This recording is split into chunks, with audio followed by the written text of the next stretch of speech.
Information Network and BINnews.com.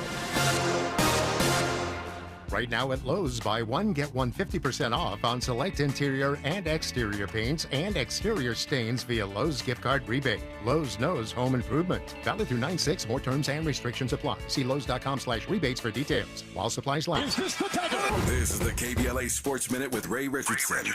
I'm a bad man. Interesting match tonight in the U.S. Open tennis tournament. Two brothers are facing each other in the quarterfinals. Francis Tiafoe, ranked 10th in the world, takes on number 35, Ben Shelton. Tiafoe and Shelton are two of only three Americans left in the men's bracket. On the women's side, 19-year-old Coco Gauff is in the quarterfinals for the second straight year. She faces Jelena Ostapenko of Latvia Tuesday morning. Some household trouble for the Dodgers. Starting pitcher Julio Urias was arrested on charges of felony domestic violence, his second domestic incident. Urias was released on $50,000 bail. His court date is September 27th. The Dodgers are in Miami tonight to start a 6-game road trip. No debates, no speculation, just the info you need. That's your KBLA Sports Minute. I'm Ray Richardson. More news, opinions, and conversation when we come forward on KBLA Talk 1580. KBLA Talk 1580 is dedicated to empowering our communities by providing progressive talk radio for our audience. We strive to be an intersectional voice for the voiceless. As a Black-owned and operated station, we are committed to highlighting diverse perspectives and creating safe spaces for meaningful dialogue. We believe that everyone has something unique to bring to these political, economic, social, and cultural conversations, and we don't shy away from the hard conversations about current events. We endeavor to be a beacon of hope and understanding, while boldly challenging listeners to think more deeply about difficult topics that impact us all. With this in mind, our mission statement at KBLA Talk 1580 is simple: to create an inclusive platform that promotes civil discourse through honest dialogue and encourages personal growth among our listeners, so they can become the active agents of change. Our vision is to establish ourselves as the premier radio network with relevant programming across the beloved community, connecting people through shared experiences and collective power for lasting impact beyond these challenging times.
Live from historic Leimert Park in Los Angeles, California, I'm Tavis Smiley, and I'm so glad to see you and me back in stride again. Before we get started with today's show, let me invite you to follow me on Facebook and Instagram at The Real Tavis Smiley, and get updates on X, formerly Twitter, at Tavis Smiley. By the way, should you miss any part of today's program or want to catch up on previous shows, you can always visit thetavisSmileyShow.com.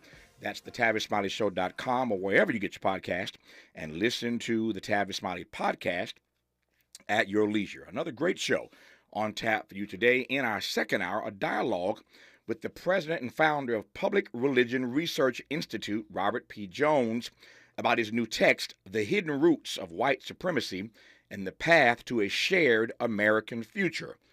A shared American future. Is that even possible? We'll talk about it in hour two. In our third hour, two conversations. Up first,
one of the few people that gave me a platform to sort of explain who I wanted to be as an artist as I was beginning so early. I remember letting people know that it wasn't about money, especially when, during that period of time, everyone was talking about money. And here I was trying to make a creative movement, and you gave me a platform to explain that. And 20 years later, there's songs and artists that resemble Embria in many ways. And it's nice. It's nice to see that Art One prevailed. You were one of the few people that gave me a platform to sort of explain who I wanted to be. A career conversation with acclaimed R&B superstar Maxwell at the top of hour 3, ahead of his performances this weekend at the famed Hollywood Bowl. We'll also talk about his upcoming and inaugural Urban Hang Suite cruise aboard the Norwegian Pearl on the top of hour 3, on the B side of hour 3.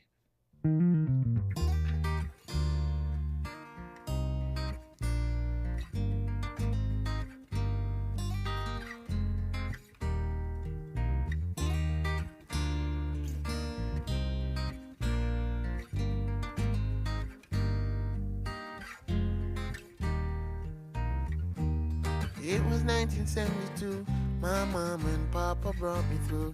Back then I was the favorite, so they say.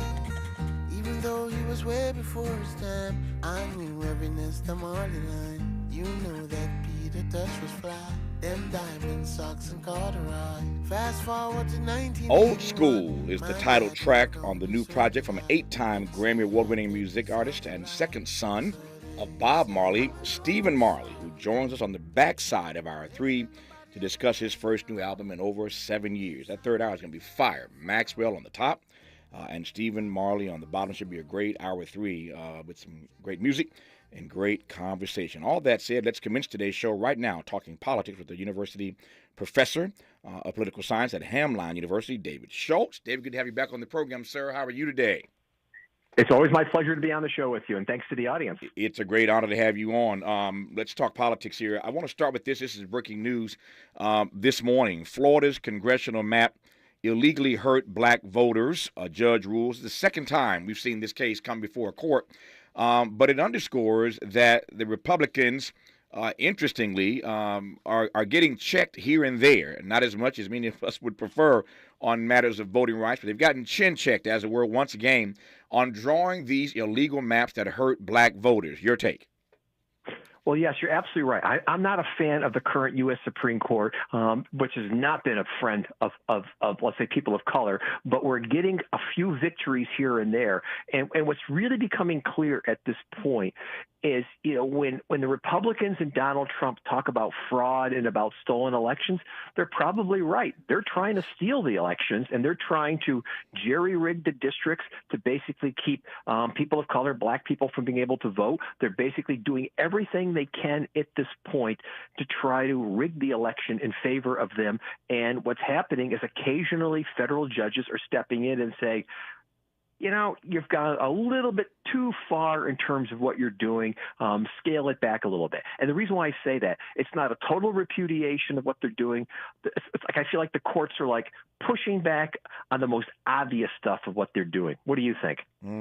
I wouldn't disagree. And I'm just grateful that every now and again, as I said a moment ago, one of these judges sees the light and makes the right decision. But in Florida and in Alabama, a number of places, we've seen these maps that have been drawn illegally. I've said many times on this program that gerrymandering is one of the greatest threats, I believe, personally, to our democracy or experiment in democracy. And every now and then, a decision is made, I think, in the right way.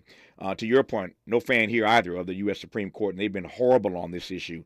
But every now and again, we get a victory here, and I'm glad to see that in Florida, we see this judge declaring that this map is illegal, it's unconstitutional, and it violates the rights of black voters. Now, if we can get some voting rights legislation actually moving in the U.S. Senate, that would be something to celebrate. Just getting started in this first hour, talking politics with distinguished university professor of political science at Hamline University, David Schultz, who's right now on Tavis Smiley. More of Tavis Smiley when we come forward.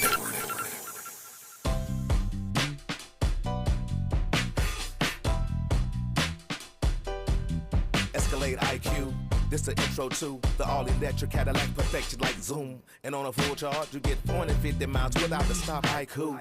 This is what I do. Daddy fat intellect since 92. Linked all the way back, panoramic roof. Come with 24-inch rim standard. Ooh, why? Shout it, don't kill him. Cadillac diamond in the back, cold chillin'. And when I'm on attack, on the track is no ceiling. Sky's the limit. You hear me? You hear me? Straight drop, no parachutes. Lay lines like a longitude and latitude. Dearly, beloved, clearly, we're hustling. Bussin', truckin'. Cadillac, Cadillac, Cadillac. For more on the Escalade IQ, visit Cadillac.com. Available late 2024. GM estimate 450-mile range on a full charge based on development testing and/or analytical projection. Consistent with SCHA 1634 revision 2017 MCT. Range subject to change prior to production. Annual rates may vary based on service factors, including ambience temperature, terrain, battery age, and condition loading, and how you use and maintain your vehicle. You can do it all by yourself, baby girl. What's your name? Let me talk to you. Let me buy you a drink. Spilled your drink? Quick, the quicker picker-upper. Bounty picks up spills quicker, and each sheet is 2 times more absorbent, so you can use less than the leading ordinary brand. So you can get back to your night. Bounty, the quicker picker-upper. When my family does Walt Disney World Resort, we do it big. Bippity-boppity big, like Cinderella Castle. Uh-huh, big, like those juicy turkey legs from Gaston's Tavern. It doesn't get any bigger than the Tam Tam Drummers. Get it, Grandma. Yeah, and big like Goofy's kicks. Yup. It's your world, so do it big at Walt Disney World Resort. My ride smells just right, just right, just right, just right. Y'all gotta try that Febreze car. Just right, just right, just right. La la la la la. With up to 40 days of consistency, all over Febreze car clips right on your vent. You know my car's my happy place. Keep that smile on my face. When it smells just right, just right, just right. Yeah, breathe happy Febreze. La la la la la. Ugh, I don't have time for a cold. Honey. Honey? You need DayQuil Severe Honey flavor. DayQuil Severe Honey gives you powerful cold and flu symptom relief with a honey-licious taste. Because life doesn't stop for a cold. Okay, I'm ready to go. Now I'm getting a cold. Honey. Try DayQuil Severe Honey for powerful cold and flu relief. DayQuil Severe Honey flavor. The daytime coughing, aching, stuffy head, fever, honey-licious. Power through your day, medicine. Use as directed. Keep out of reach of children. Made fresh daily in the Mert Park, Los Angeles, California. You're listening to Tavis Smiley. Indeed you are, and I'm delighted to have you tuned in today in our first hour. We were talking just moments ago, in case you've just tuned in, about a judge in Florida who has declared illegal these maps which have been found to illegally hurt black voters. That's in the state of Florida. I mentioned Alabama. Let me jump to Alabama now. Same thing has happened there. A panel of federal judges, that is, rejected Alabama's latest congressional map, ruling that a new map needed to be drawn because Republican lawmakers had failed to comply with orders to create a second majority black district or something close to it. So here again, this is a day of celebration here. It doesn't happen often when it comes to the black vote. But in Florida, map ruled illegal. In Alabama, a federal court strikes down congressional map. And so these are David Schultz, these are sharp rebukes to Republicans who control many of these state legislatures, drawing these maps that disenfranchise and disrespect African American voters. It raises questions about the ways into the future as this country becomes more multicultural, multiracial, and multi-ethnic. We can find a way to draw maps that don't discriminate against various communities. And some argue that this map drawing ought to be taken completely away from any set of elected officials, Democrat or Republican. You have thoughts on that? Yeah, first, let me say that, what I find interesting here, especially about Alabama, I want to come back to it here, is that they drew the first map, and it had one district we'll call it majority minority, that could potentially elect an African American. It goes to the Supreme Court. Supreme Court says, no, you can't do that. Go back and do it again with an incredibly strong hint that says you better have another district because essentially that would be something close to be fair. So what do the Republican legislature do? Totally ignores the Supreme Court at this point and draws essentially the same map as before. So part of me wants to say, what part of the original order did you not understand? But what this shows me is how the Supreme Court has created its own problem. A decade ago, it gutted the Voting Rights Act and said, we don't need some of these provisions like pre-clearance like that because voting rights for people of color is on par now with people who are white. Well, as soon as the Supreme Court did that, what we're starting to see in places like Alabama, Florida, Texas, going back to the old ways, going back to the old ways of what they did before. Okay, so that's my first point. The second point I want to sort of get at here is that for both in Florida and in Mississippi, as well as in about 40 states across the country, there's what we call a trifecta, single-party rule. The Republicans control the governorship and the legislature, both houses, and I think about 26, 27 states. They're drawing lines at this point in ways just to favor themselves, just to, again, the jerry-rig the election. Now, for me, I would completely take away from any elected official the ability to draw lines. To me, think about it. If elections are supposed to be, we get to pick our elected officials. If we let elected officials draw the lines, what do? They're picking their voters. They get to pick who they want to vote for them. And that just ought to be unconstitutional. And I think there ought to be, I don't know whether you're going to call it nonpartisan, bipartisan, or whatever you're going to call it, something like that. There ought to be independent commissions that draw these lines and do so without regard to political considerations or racial considerations in a bad way, in the way that these legislatures are doing it. For those who would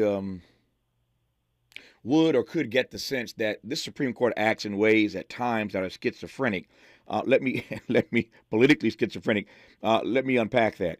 When you look at what they have done on affirmative action or voting rights and other situations or any number of other issues I could detail if we had the time, you see that there is an agenda that one could argue is certainly anti-black, if not anti-black, anti-minority, anti-poor. Right. One can make that argument, and I think it make it credibly, that this Supreme Court has behaved in ways that can only be seen as anti-black.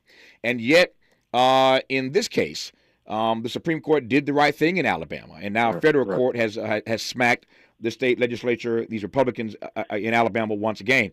My question is, how do I read that on some issues they are pushing an agenda that is clearly antithetical to the best interest of black people, and every now and then in cases like these, they actually do the right thing on voting rights? Is that politically schizophrenic, or am I missing something here? I think it's politically schizophrenic, but also on one level, if they were just completely consistent and just across the board, always ruled against people of color, always ruled against women, always ruled against poor people. Whatever shred of legitimacy or respect or trust they had would be completely gone. So to me, I'm going to be cynical on this one, that these are politicians who wear robes, and every so often they sort of, I don't want to quite say they throw a crumb out. They throw a crumb out or something like that, or like here. What Alabama's doing, what Florida is doing, is just so obviously wrong. And so on those, they can muster 5-4 majorities. We're not looking at 9-0 majorities. We're not looking at unanimous courts here. They can squeak by 5-4s and gets kind of like a small victory at this point. But what they're not doing is consistently, as you said, defending, let's say, the rights of the poor, the rights of the oppressed, but just enough so that it doesn't look like they are 100% partisan. Does that make sense? It does. Let me pivot now. Speaking of the U.S. Supreme Court, there's a great debate that's kicking up right now about whether or not and how the Supreme Court will rule in a case that we know is coming up. Let me just set the stage for you, and I'll let Professor Schultz, who knows this stuff far better than I do, explain to us what this all means. So there's a great legal debate about whether or not former President Donald Trump should be allowed to even appear on the 2024 ballot, and that question has now made its way before the U.S. Supreme Court. Before I unpack this for you, let me say once again, as I've said repeatedly on this program, the U.S. Supreme Court chooses the cases it wants to hear. Keep that in mind. They choose the cases that they want to hear. And they have now chosen to hear a case called John Castro v. Donald Trump. The court distributed to the justices for conference on Wednesday ahead of the upcoming term. This particular case, John Castro v. Donald Trump, the new term begins on October 2nd, so they've already made it clear that this is a case they're going to hear in this term. The paperwork, if you will, has already been distributed to the justices to start reading and preparing for a conference coming up soon on September 26th.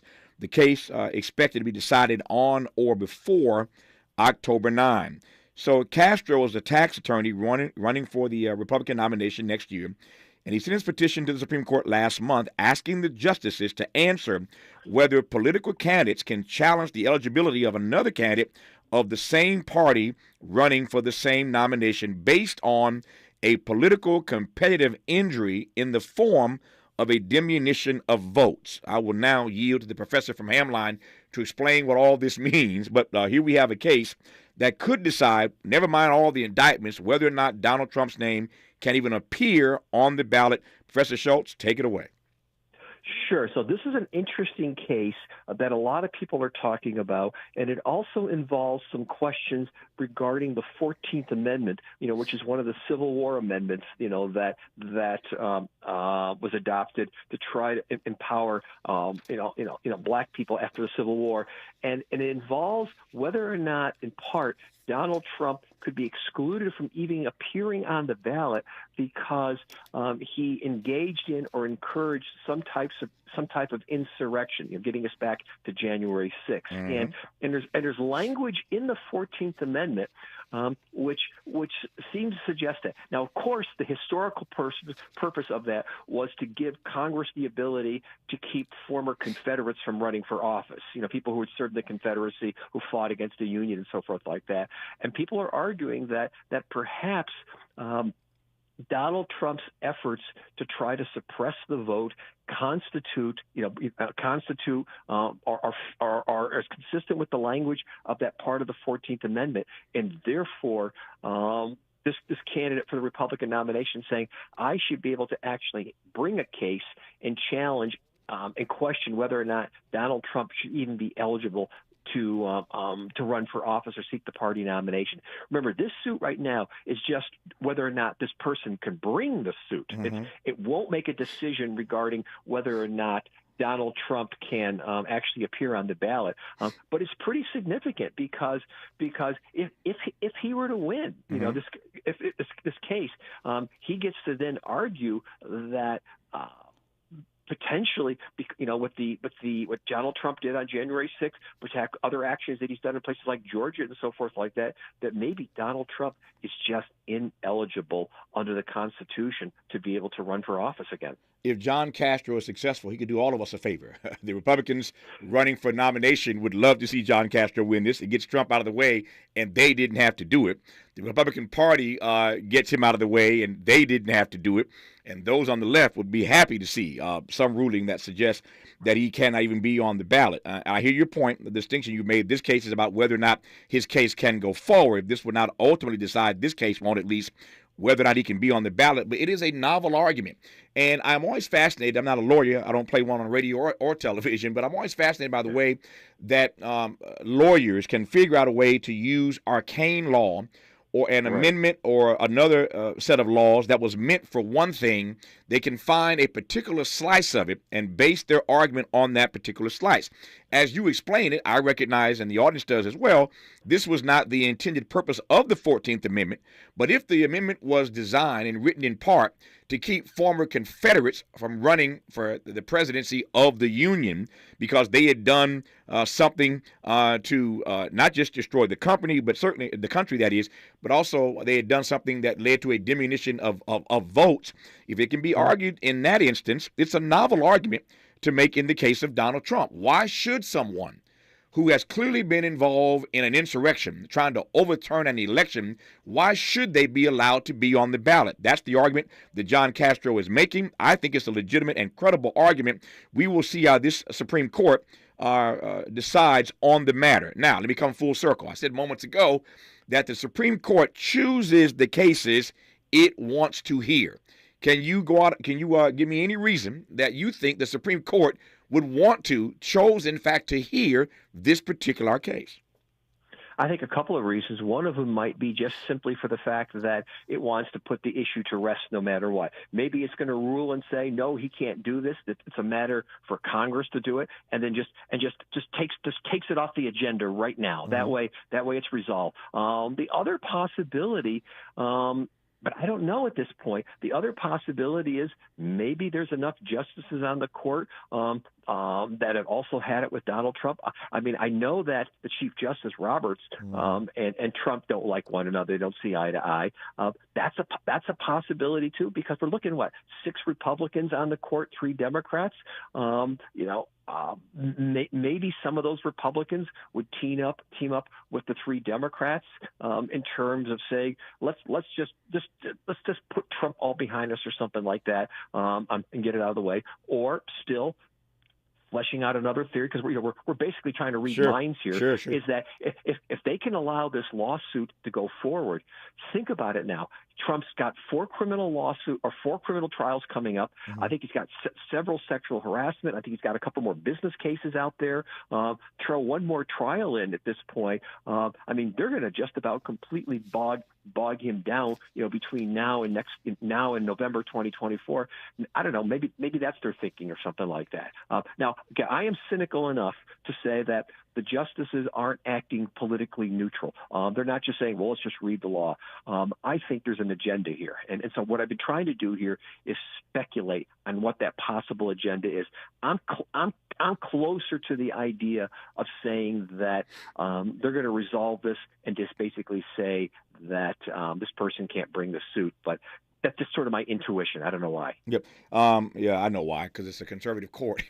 That's why your intuition exists, and I ain't mad at you. I understand that. What's fascinating for me is that even if they were to allow his case to go forward, there's no way that second case would get to a decision that would allow Donald Trump to be taken off the ballot, or that would lead to his being taken off the ballot in time for this election. The court just doesn't move that swiftly. So my sense, again, is even if they're allowed to go forward, I don't think they will, it wouldn't have the impact that many of us would want it to have. Donald Trump has said, and I quote, almost all legal scholars have voiced opinions that the 14th Amendment has no legal basis or standing relative to the upcoming 2024 presidential election. He's writing this on his Truth Social account. I continue quoting Donald Trump. Like election interference, it is just another trick being used by the radical left, communists, Marxists, and fascists to again steal an election that their candidate, the worst, most incompetent, and most corrupt president in U.S. history, is incapable of winning in a free and fair election. Make America great again. I close quote from Donald Trump. It is always funny for me to hear Donald Trump call Joe Biden the worst, most incompetent, and most corrupt president in U.S. history. If that doesn't give you a laugh for the day and bring some levity to your situation, I don't know what will.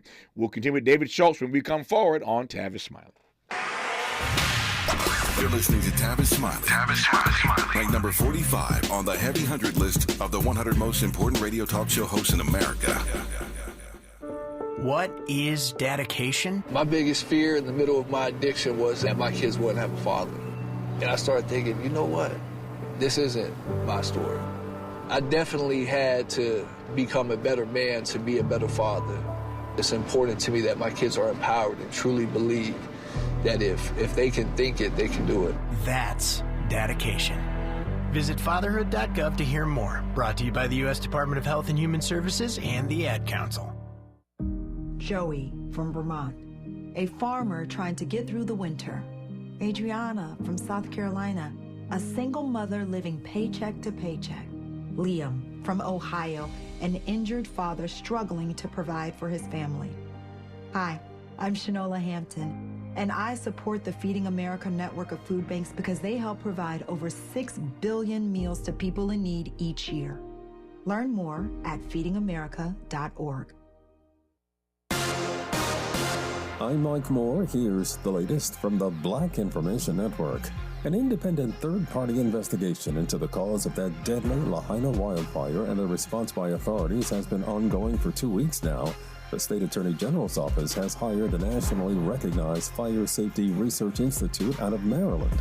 A team has been on the ground interviewing survivors, first responders, and local officials, as well as surveying the damage. Alabama lawmakers could be tackling a bill next session that would make Juneteenth a state holiday. WSFA reporting State Representative African-American Wandalyn Gavon recently pre-filed legislation ahead of next February's session. Governor Kay Ivey has declared Juneteenth a state holiday the last 3 years, but Gavon says there's no guarantee future governors would do so. And that's the latest. I'm Mike Moore from your 24/7 news source, the Black Information Network and BINnews.com. Seen a slow and go drive in Mid-City, problems in Willowbrook and Irwindale. They've issued a signaler here. Broken down vehicle on that 210 East 210 before Irwindale Avenue. You have a stalled vehicle in the right lane. We're loaded up from Mountain. Looks like trouble's affecting our drive in Willowbrook. Broken down vehicle here on the 105 West at Central. That is in a center traffic lane. And then stop and go through Mid-City, our 10 West. Approaching La Cienega 10 West. A collision in the center divider. Right as you get towards Normandy is where you're on and off and on the brakes here.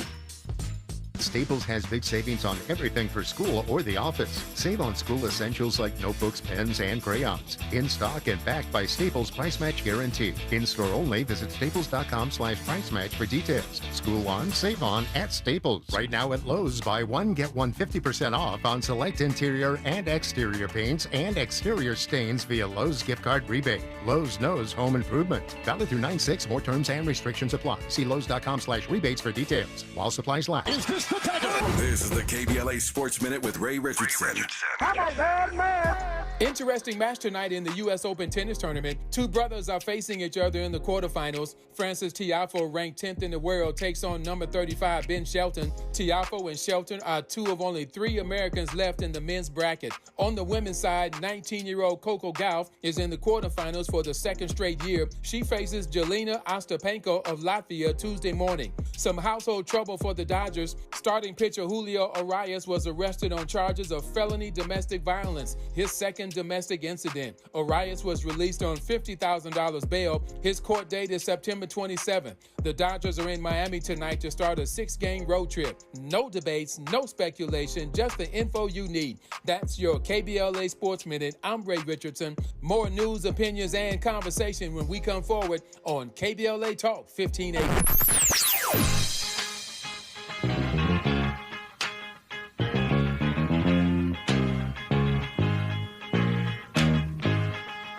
This is KBLA Talk 1580. Talk radio. That's music to your ears.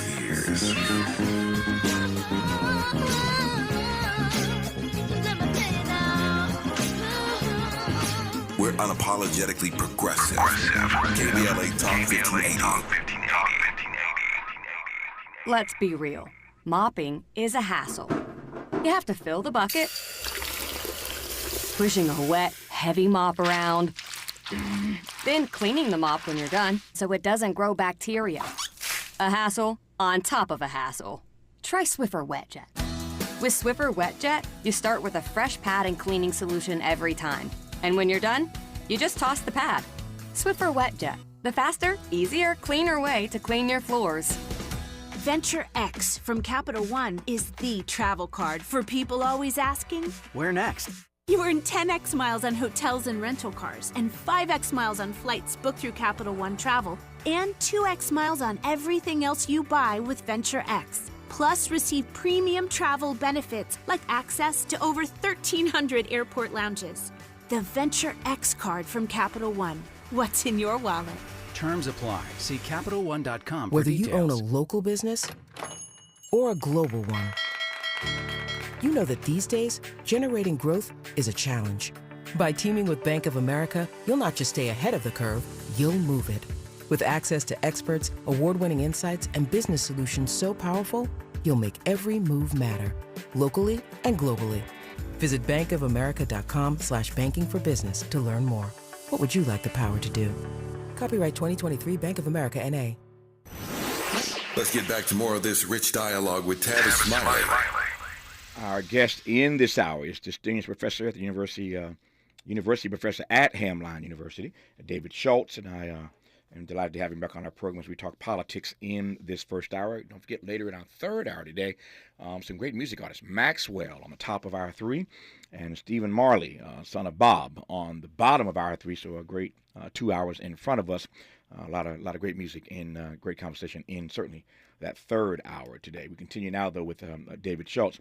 So, David, I was saying to you a moment ago, not saying to you, saying to the audience, and reading that quote from Donald Trump, which is a bit laughable, calling Joe Biden the worst president in history and the most corrupt and incompetent president in history. Always funny to hear Donald Trump call somebody else corrupt. But what we do know is that the Republican Party certainly has been alleging that President Biden has behaved and acted in corrupt ways connected to his son, Hunter Biden. The calendar reads September 5th, which means that means two things. One, Congress is back in session today, and number two, it's my father's birthday. Happy birthday, Daddy. So that's what it means. Congress is back, and my dad's celebrating another birthday today. Thank God for Jesus. So Congress is back, and we heard Kevin McCarthy, the House Speaker, a week or so ago, suggest that they might seriously take up this impeachment inquiry once they return to work. He made these comments, as you recall, during the August recess. They're back today. They're back to work today, and if we take what he said seriously a couple of weeks ago, that they might move swiftly on these impeachment inquiries, as I've said and other guests have said, to try to impeach Joe Biden for just being Joe Biden. This thing could get ugly really, really fast if they are serious about these impeachment proceedings. The Biden team is not waiting for impeachment to go on the offensive. The White House has enlisted 24 lawyers, legislative liaisons, and others to craft strategies in the face of Republicans threatening to charge the president with high crimes and misdemeanors. So the Biden White House is taking this seriously enough to already have hired 24 lawyers and others, getting ready for what they expect is going to be an attack, an onslaught from the political right vis-a-vis trying to impeach President Biden. How do you read what Kevin McCarthy said days ago now that they're back? Was he serious? Do you take him seriously? Do you take him at his word? And how do you read the fact that the White House apparently is concerned enough to go on the offense already? No, I take McCarthy and the Republicans at their word that they're going to, and I'm going to use the pun here, they're going to trump up some charges against Biden. And some claim, we see all this stuff out there on the social media, claims that are saying that the Bidens got made millions of dollars, or Joe Biden's made millions of dollars, or misused his position, with his son Hunter Biden, even though there's no investigation that's substantiated any of those charges. This is just the garbage that's out there, something. But they're going to come up with something. And they want to impeach him. They want to impeach him. And remember, impeachment just is like being an indictment. They want to get him impeached, and it's kind of like a tit for tat at this point. That way, when Trump is running for office in 2024, they can say that, listen, Biden is now facing an impeachment, and therefore he's corrupt, et cetera, like that, and then force the Senate to go through the trial, et cetera, like that. And it's a way to try to distract the American public from all of Donald Trump's problems, so they can say, listen, yeah, okay. Donald Trump, he's maybe facing all these trials, but Joe Biden, he's being impeached. So they think it's a smart political strategy as a way of diverting attention or something like that. And I think that's where they're going to go at this point in terms of the direction that they're headed.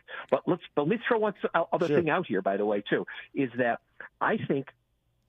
There's no chance that because it takes no chance that the Senate's going to convict him. Sure. It takes 2/3 to convict. The interesting question will be whether or not the Senate will even take up and hold a trial, because the House can impeach and they can send the impeachment orders over to the Senate, but nothing requires the Senate to actually hold a trial. So I'm going to be curious to see how the Republican House versus the Democratic-controlled Senate plays all this out.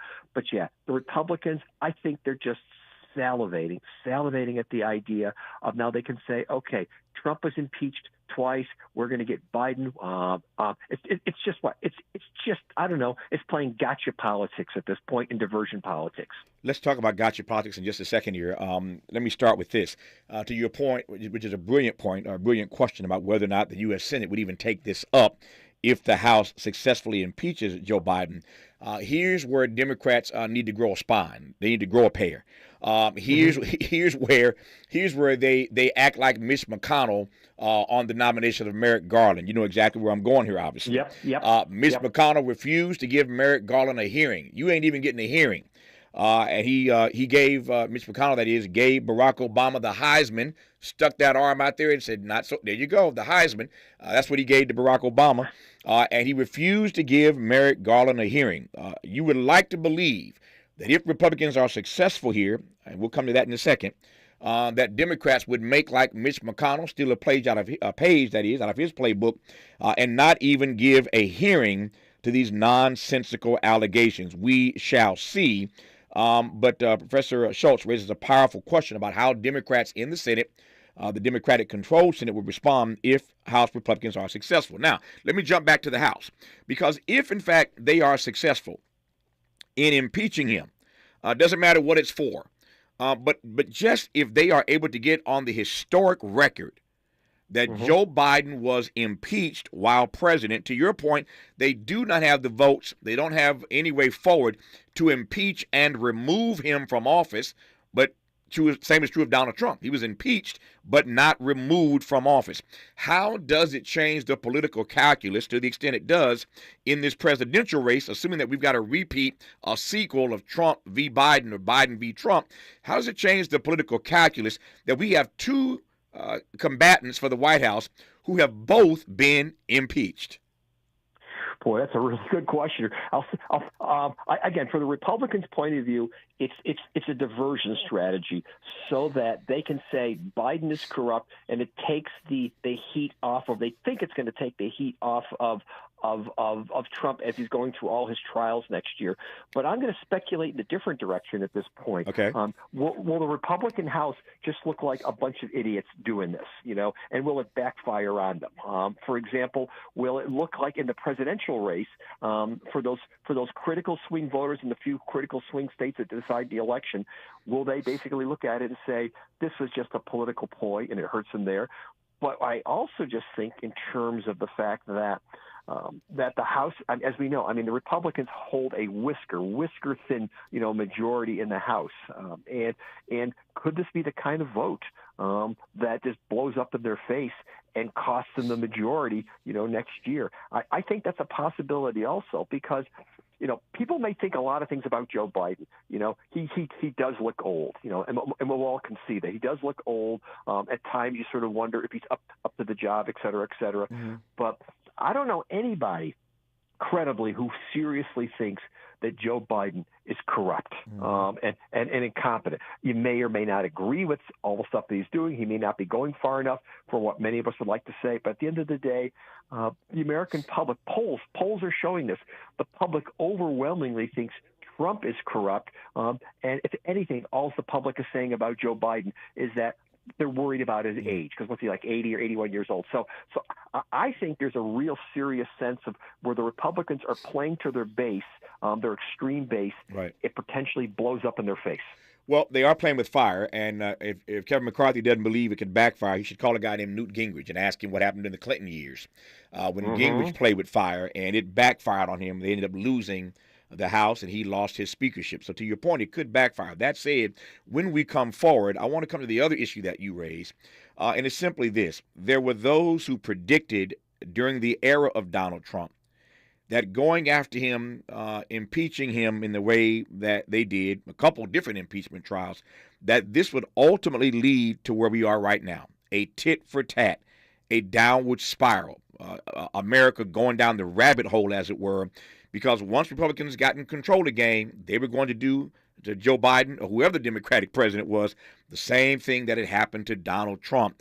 And the country is so divided now. Is this a new normal?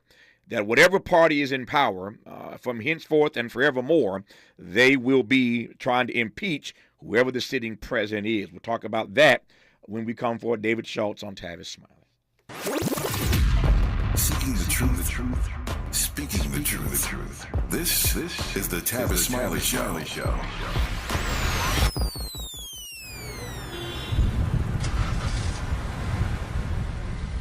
What's up, party people? It's your favorite MC's favorite rapper, MC Light here. And we're celebrating 50 years of hip-hop, authentically powered by Cadillac. And we're going to take it way back to where it started. It was only fitting that hip-hop began with teenagers at a back-to-school jam in the rec room of a South Bronx apartment complex by an 18-year-old brother.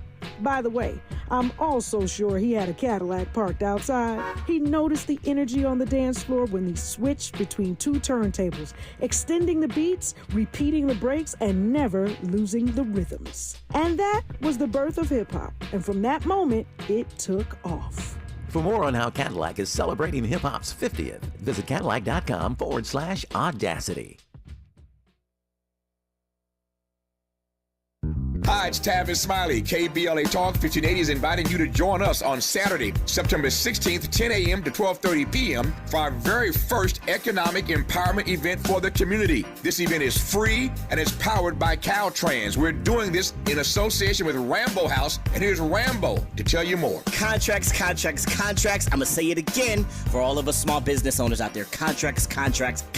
Rambo House, KBLA, Tavis, me. Oh my God, this is going to be massive. I truly thank Caltrans for giving us the opportunity to focus on contracts. Listen, that's what it's all about to be a small business in LA. That's how we hire our own. That's how we expand our community is contracts. KBLA1580.com is for you to have a seat at our contracts-focused event. Contract Ready does it again. We had over 900 last time. So you guys know how exciting this is. And if you just think that you want to get into contracts and you're close to it, bring your friends out for September 16th at the Marriott Hotel. Listen, you know where to register. KBLA1580.com. Come see me. I can't wait to see you. Let's do it, Tavis. So be sure to go to KBLA1580.com for all the details. We'll see you Saturday, September 16th.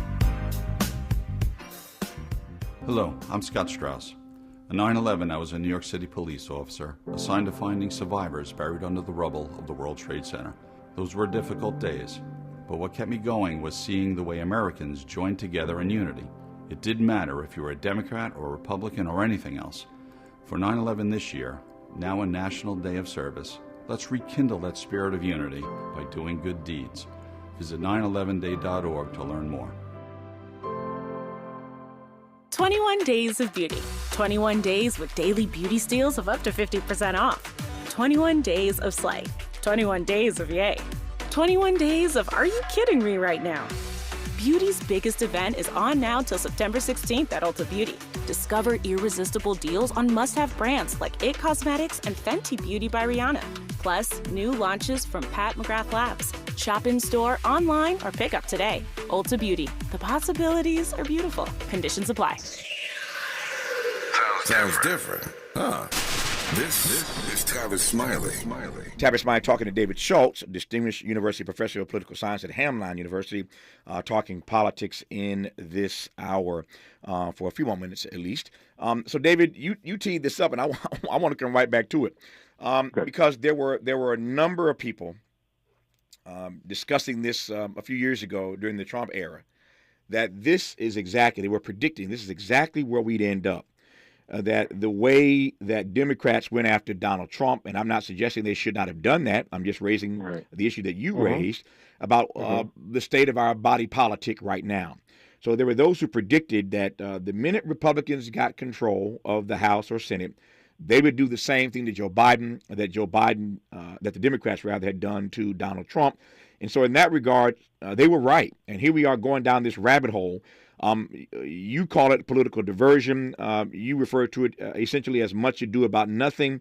But I'm concerned for a variety of reasons, this just being another one I add to the list now, about the future stability of this so-called democracy, as I call it, an experiment in democracy. We got a Madisonian framework for democracy, but we ain't quite there yet, as I read it.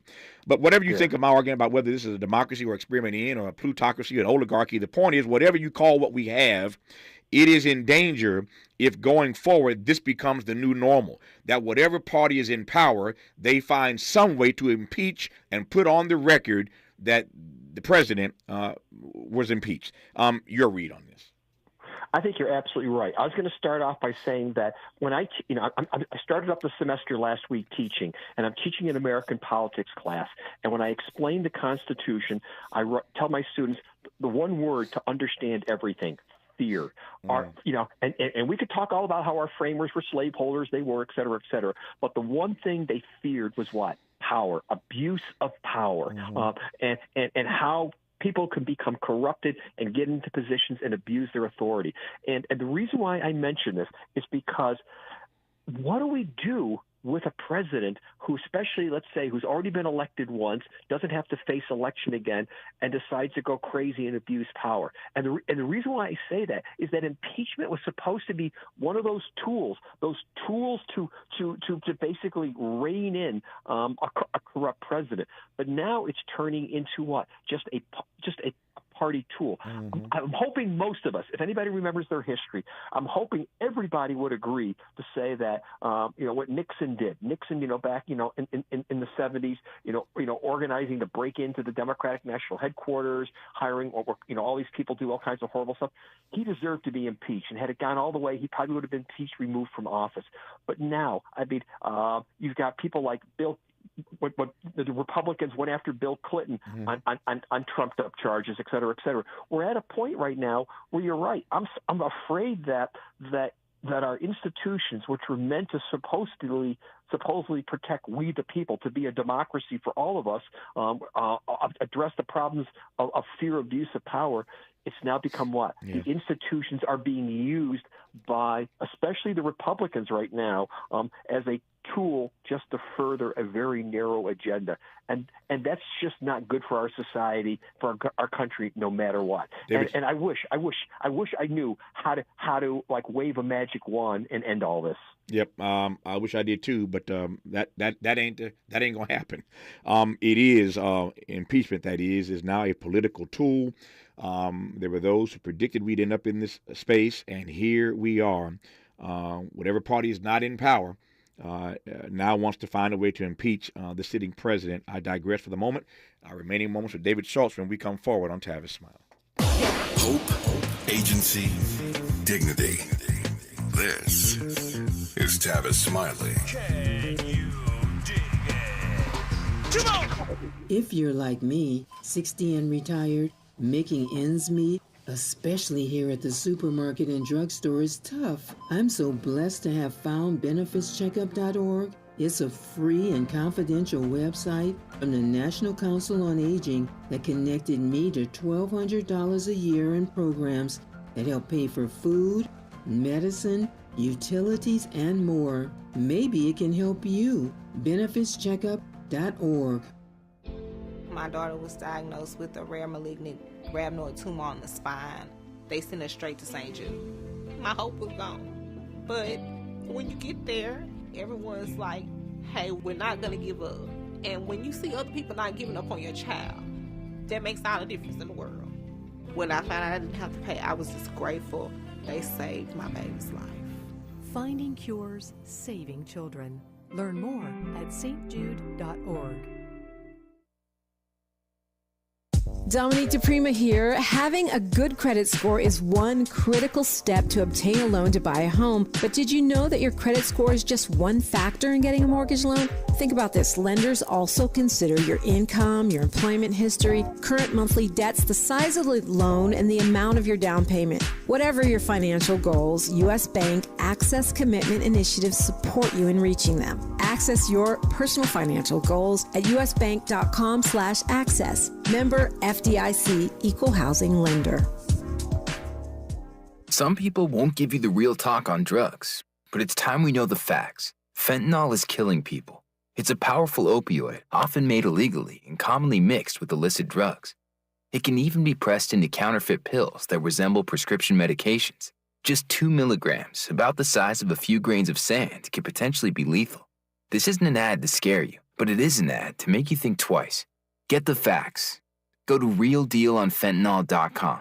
This message is brought to you by the Ad Council. To boldly go where no man has gone before. Boldly taking talk radio where it has never gone before.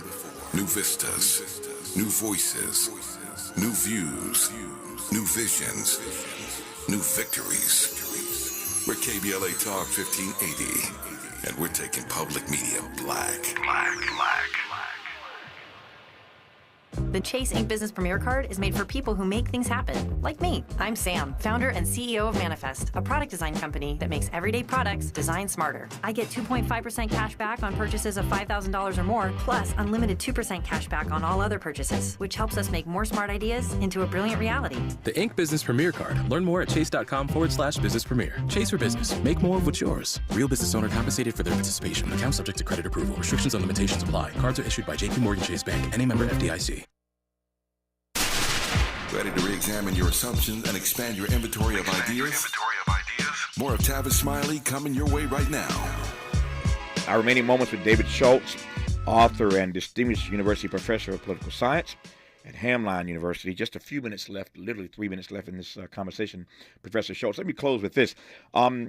We see a strategy starting to take hold here. Many of Donald Trump's co-defendants are starting now to turn against him. And so there's a move afoot that we see in a number of documents that are being filed to start pointing the finger at Donald Trump. In other words, you portray yourself as a hapless pawn of the powerful president, Donald Trump, and you had no option. You had no choice. You did what you were told to do, and so you were just a pawn on the board, and Donald Trump was the kingmaker. We're starting to see that narrative play itself out. Two questions right quick. One, what do you make of that narrative, number one? And number two, how dangerous, how much more choppy do these political and legal waters get for Donald Trump if many of these co-defendants start singing like a chorus? Well, first off, the first thing about them saying it's all Donald Trump is what? This is what we call the Nuremberg defense. Remember all these Nazis who were put on trial after World War II? They said, I had no control. I had no responsibility for sending, all these people off to the concentration camps. Don't blame me. It's Hitler. And the response that came back was to say, no, you're responsible. You make your own choices in life. Having said that, all the elements are here in place for what? For all these people to start to basically cop deals at this point. People like Giuliani and like that. What's Giuliani like 70 something, 80 years old? He doesn't want to spend the rest of his life in jail or something like that. So I'm expecting to see some of these people cop pleas, which is traditional what happens with prosecutors, because the prosecutors they don't want the low level people. They want the top person like this one. So I think Donald Trump is going to start to face some potentially really interesting problems here if he starts to get people like Giuliani, Sidney Powell, Eastman, or even maybe some of the not so high profile ones that say, what do you want to know in prosecutor in return? What's the deal? It's going to be fascinating to watch. How we keep up with all these trials, I do not know. You're going to need a split screen to keep up with with four trials at once. And, of course, I'm being facetious. There will not be four trials at once.